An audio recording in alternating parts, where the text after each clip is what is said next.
Lalu apa makna dari tanggapan Gibran atas gugatan TPN Ganjar Mahfud dan akankah komentar-komentar ini berpengaruh pada upaya rekonsiliasi Prabowo untuk merangkul semua pihak pasca Pilpres? Kita akan bahas bersama Aditya Perdana, Direktur Algoritma Research and Consulting. Selamat malam Mas Adit. Malam Mbak Nitya. Mas Adit, diksi yang digunakan Gibran ini kan menarik ya. Kata-katanya adalah mungkin Pak Ganjar lagi ngelawak gitu. Respon semacam ini terlontar oleh Gibran karena memang gugatannya TPN Ganjar Mahfud ini tidak relevan menurut Anda, atau Gibran sedang memulai semacam cywar saja? Ya, saya pikir apa namanya calon wakil presiden terpilih Mas Gibran ini tentu harus didampingi oleh apa namanya orang-orang yang kompeten ya gitu ya untuk bisa membantu beliau di dalam bagaimana menyampaikan apa namanya pesan atau berkomunikasi kepada publik gitu ya, sehingga tidak kemudian menjadi sebuah polemik yang berkepanjangan di kemudian hari dan tentu bertabrakan dengan harapan-harapan banyak pihak termasuk juga mungkin harapannya dari Pak Prabowo gitu ya untuk usaha merangkul banyak kepentingan banyak pihak yang sedang berkompetisi hari ini. Itu satu, Mbak. Yang kedua, saya juga merasa bahwa kita juga harus menghormati proses yang sedang berjalan perselisihan hasil pemilu di Mahkamah Konstitusi. Apapun keputusannya nanti, termasuk juga itu benar atau salah dan segala macam, pembuktiannya itu memang ada di MK. Jadi menurut pandangan saya sebaiknya bagi pihak yang sedang berperkara, dan dalam konteks ini kan kita bisa paham bahwa Mas Gibran adalah termasuk yang disengketakan gitu ya dan Mhm. sebagainya. Jadi bisa saling menahan diri gitu ya untuk kemudian berkomentar dan berpolemik agar kemudian proses apa namanya di MK-nya ini bisa berjalan dengan baik dan semua pihak kemudian bisa menerima hasil ini dengan lapang dada gitu. Nah, itu yang proses yang menurut saya menjadi penting hari ini ya, ketimbang apa berpolemik dengan apa namanya mengucapkan kalimat atau kata-kata yang kemudian nanti akan malah tidak membuat situasi jauh lebih baik gitu kemudian hari. Jadi Anda melihatnya ini hanya sekedar lontaran spontan saja atau Gibran merasa sedang di atas angin? Karena kan Anda mengatakan tadi seharusnya Gibran didampingi karena sudah menjadi wapres terpilih. Sebelumnya juga Gibran sempat mengatakan apa pemilu mau diulang sampai jagoannya menang. Ini kan lontaran-lontaran yang ya semacam lagi balas-balasan begitu ya. Ya, saya pikir memang Mas Gibran ini apa ke depan memang harus ada yang mendampingi gitu ya untuk mengingatkan paling tidak untuk menyampaikan pesan ataupun berkomentar terkait dengan hal yang menjadi penting buat diskusi publik gitu ya. Agar nanti polemik-polemik ini nanti menjadi sebuah apa namanya sesuatu yang positif gitu ya. Karena kemarin kelihatan sekali ketika masa kampanye Mas Gibran itu kan irit bicara gitu ya. Mhm. Tapi giliran sekarang memang seperti yang tadi sudah disampaikan, ya ada momentum yang berbeda gitu kelihatan. Tetapi dalam konteks beliau sebagai pihak yang apa namanya sudah dalam posisi di atas angin, ya atau yang sudah dalam posisi yang lebih baik gitu ya, bisa menjaga apa namanya cara berkomunikasi kepada publik ya. Itu menurut saya menjadi jauh lebih penting karena apa namanya agar kemudian semua pihak bisa saling menghargai dan berproses satu sama lain karena ini menjadi penting juga gitu Mbak. Jadi sudah nggak irit bicara karena sudah terpilih begitu ya? Mungkin begitu kali ya, tapi saya nggak tahu juga persisnya seperti apa. Oke, tapi gini Mas Adit, ini kan antara proses hukum yang berjalan di Ya, MK, kemudian juga ada proses-proses politik yang tengah diupayakan terutama oleh Prabowo ya, sedang berjalan.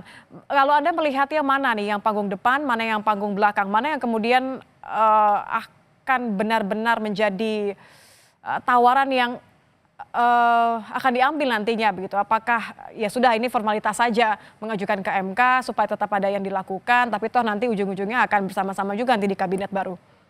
ya kita memang tidak tahu ya apa dalam konteks perbincangan ke depan di antara partai politik itu mereka punya pembicaraan itu seperti apa hari ini gitu ya.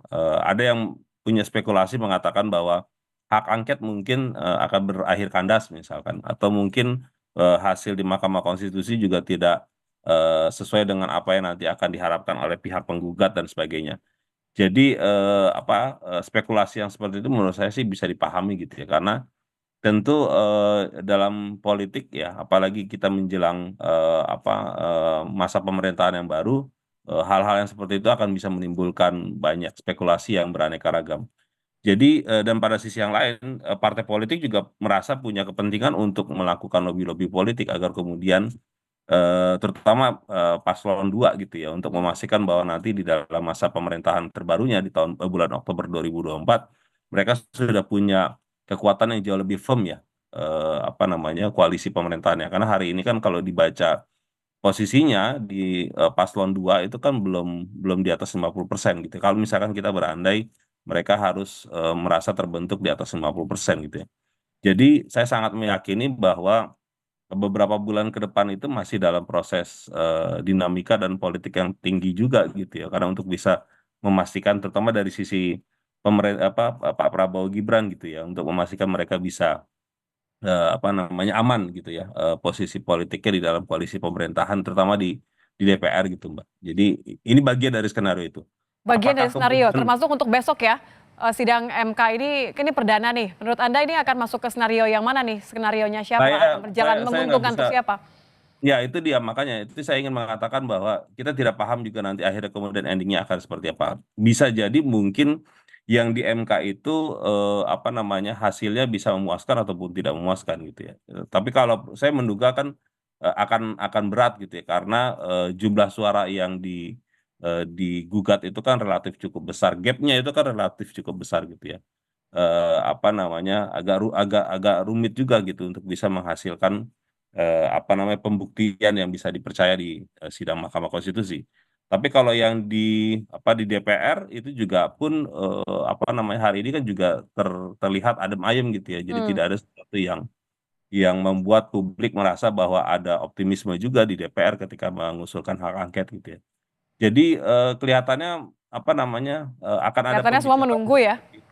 Ya, akan ada pembicaraan lobby-lobby politik juga yang mungkin akan terjadi dan kita nggak tahu juga kan karena ada banyak spekulasi ada Nasdem misalkan yang kemarin didatangi Pak Prabowo dan sebagainya dan kita tidak tahu apa yang akan terjadi beberapa partai yang akan diindikasikan bergabung kepada koalisinya Anda Pak Prabowo. melihat titik baliknya akan di mana nih? Titik baliknya akan di setelah putusan MK, baru kemudian partai-partai besar, terutama PDIP ya kalau kita lihat ya baru akan bergerak.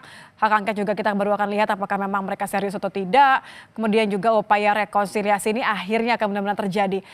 Di mana titik baliknya menurut Anda? Titik baliknya mungkin dalam pandangan yang saya lihat itu ya di putusan MK mungkin ya.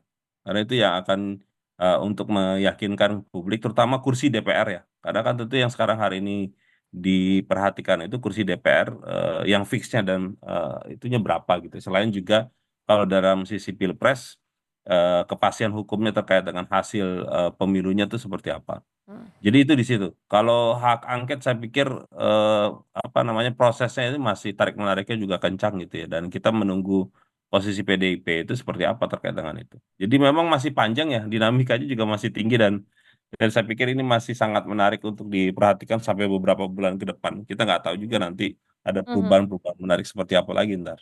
Lobby-lobby politik ini termasuk upaya rekonsiliasi ya? Anda melihatnya Ya, jadi tidak sekedar untuk mengamankan nanti kabinet baru, tapi juga untuk katakanlah mengamankan diri dari hak angket? ya betul. Dugaan saya begitu ya. Karena itu kan semua apa namanya punya korelasi dan terkoneksi satu sama lain gitu ya. Dari sisi apa namanya paslon 02 juga berharap ada apa namanya bisa mengakomodir semua kekuatan politik yang ada gitu. Jadi sehingga tadi balik lagi seperti yang tadi kita bicarakan di awal, memang harus saling menjaga satu sama lain gitu. Terutama yang kepentingannya sangat tinggi itu kan berada di paslon 2 ya. Hmm. Kalau paslon 1 dan 3 itu dalam posisi yang mungkin sedang apa namanya berproses gitu ya di dalam Mahkamah Konstitusinya. Jadi untuk sementara sebaiknya diksi yang tidak perlu jangan sampai mengacaukan upaya untuk rekonsiliasi ya, kalau memang benar ingin Ya, damai sampai nanti. Oke baik, terima kasih Aditya Pradana sudah bergabung bersama kami di Kompas Malam. Terima kasih ya, Mas Adit. terima kasih. Sama-sama, Mbak.